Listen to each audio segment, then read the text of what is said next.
Salut à toutes et à toutes, c'est LC Sport, on est là pour parler football et aujourd'hui on va parler Liga. On va se faire un petit débrief de ce début de saison, voir un peu où en est le classement, où en sont les grands favoris, notamment le Real Madrid, Barcelone et l'Atlético Madrid. En tout cas, si vous avez apprécié le contenu, n'hésitez pas à vous abonner, commenter et liker. Je vous laisse avec la rediffusion du live, c'était LC Sport. Maintenant, on va commencer à parler de la Liga. Donc pareil, on va faire un petit débrief de ce qui s'est passé sur ce début de saison en Liga.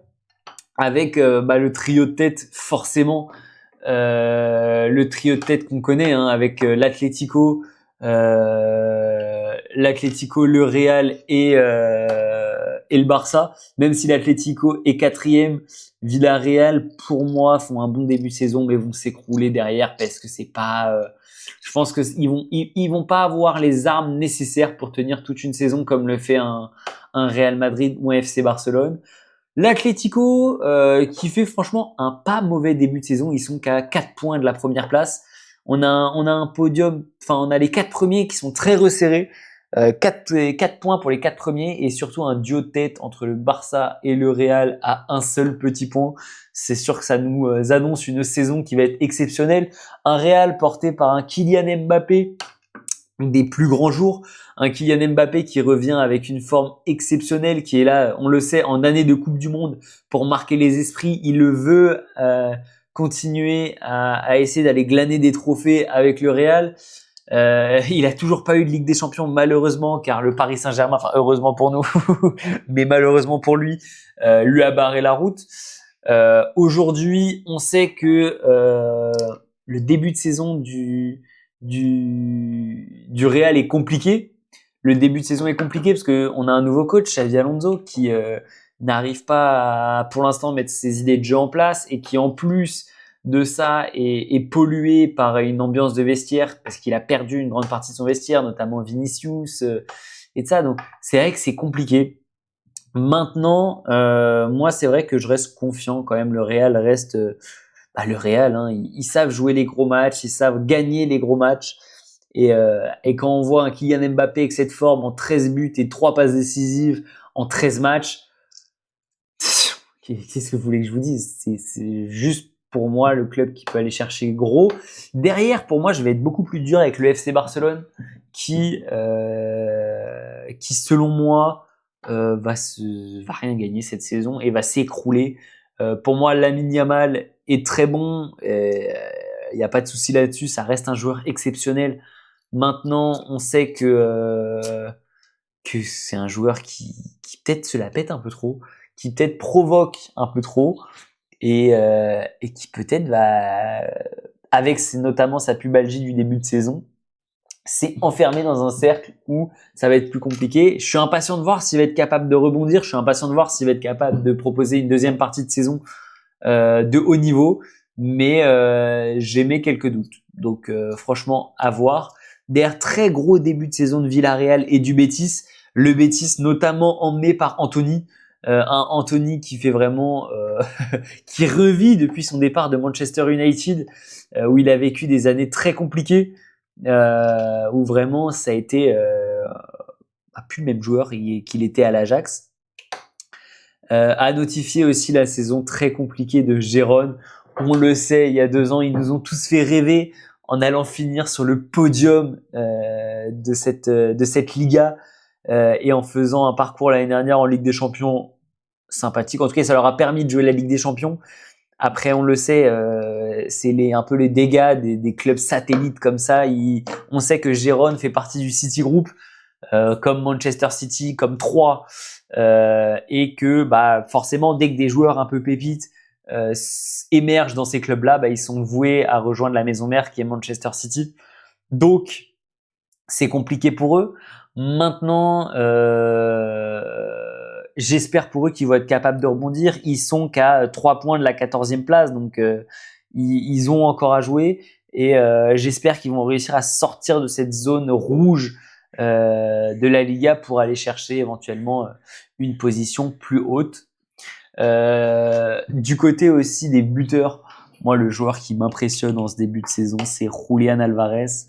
Il fait un début de saison en fanfare. J'ai en tête notamment son match contre le Real Madrid où vraiment il a juste ébloui tout le monde de son talent en allant chercher un triplé et où il a vraiment littéralement écrasé tout le monde. Mais au-delà de ça, il fait vraiment un début de saison où il a le flair du buteur, il a l'instinct du buteur, il sait où être, il sait où aller, il est toujours au bon endroit, au bon moment. Et franchement, c'est juste plaisant. Je pense que il pourra s'épanouir bien plus dans d'autres clubs. Je le vois bien aller au Paris Saint-Germain, j'avoue, parce que c'est un club qui, selon moi, sous Luis Enrique, lui permettra de s'épanouir totalement. Maintenant, à voir dans quelle mesure et à quel prix, parce qu'on sait que bah forcément un joueur comme ça, euh, ça coûte des sous et c'est pas facile. Donc à voir. J'espère pour lui que ça lui permettra de continuer son ascension dans le haut niveau. Derrière, on a aussi Ferran Torres qui fait un très bon début de saison et franchement, ça fait plaisir. On va essayer de se focaliser un peu sur le début de saison du Barça. Début de saison du Barça en demi-teinte selon moi. Encore une fois, parce que en fait, on nous les a annoncés tellement haut, on nous les a annoncés tellement beaux. Après la saison dernière où ils font demi-finale de Ligue des Champions, où ils s'écroulent complètement en demi-finale de Ligue des Champions contre l'Inter. On les a entendus beaucoup parler, dire que s'ils avaient passé l'Inter, ils auraient battu le Paris Saint-Germain et de ça. Dans ce début de saison, on voit que ça rame un peu plus, à l'image de leur dernier match en Ligue des Champions où ils font 3-3 contre le club de Bruges. Bah ouais, on voit que ça rame, on voit que c'est pas au niveau attendu spécialement.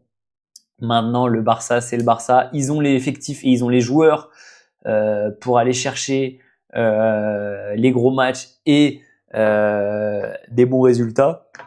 Mais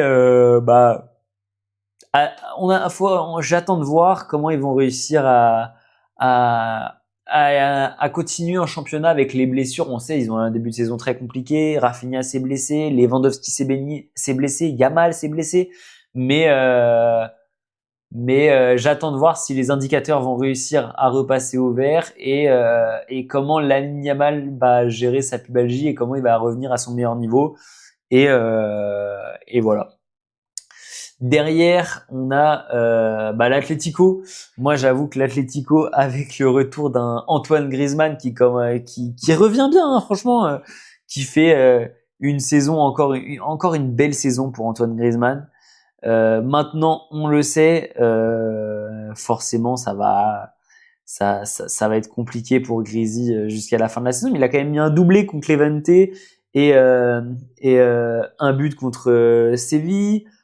Contre Francfort, il met un but, une passe D. Contre le Real, il met un but. Enfin, c'est quand même un début de saison qui, à 34 ans et dans son style de jeu, fait plaisir. Est-ce qu'il va peut-être sortir de sa retraite pour aller jouer la Coupe du Monde avec Paul Pogba s'il revient en équipe de France?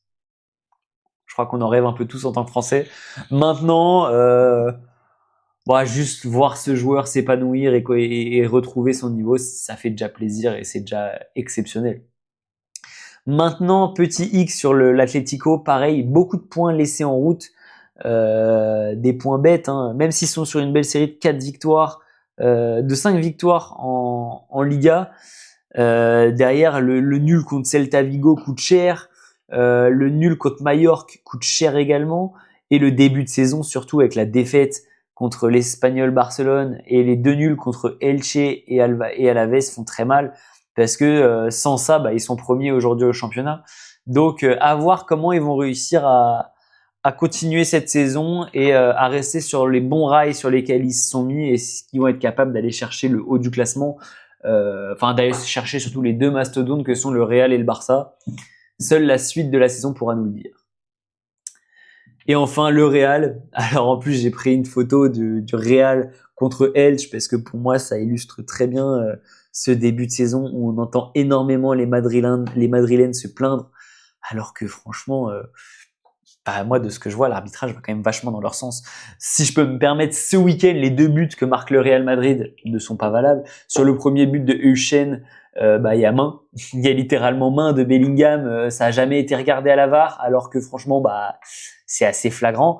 Et sur le deuxième but, il y a un attentat complet de Camavinga sur le gardien qui l'empêche complètement d'aller chercher. Et d'ailleurs, le gardien de Elche finira avec le nez complètement blessé. Donc ça montre bien qu'il y a eu un impact et à aucun moment ça a été revu. Pourquoi, je sais pas. Maintenant, ouais, c'est vrai que je trouve ça dommage parce que ils font un très bon début de saison porté par un gros Mbappé.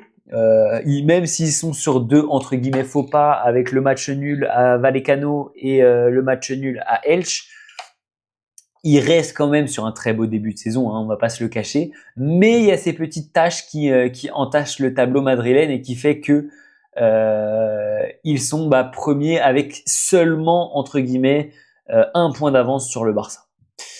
Donc voilà, pour cette partie sur la Liga, je pense qu'on a à peu près tout dit. Pareil, n'hésitez pas à me dire si vous avez d'autres choses en commentaire. On réagira à tout et on est prêt à tout écouter. Donc voilà, merci beaucoup. Merci pour ceux qui ont regardé jusqu'au bout. Si vous avez apprécié, n'hésitez pas à commenter, liker et vous abonner. C'était LC Sport.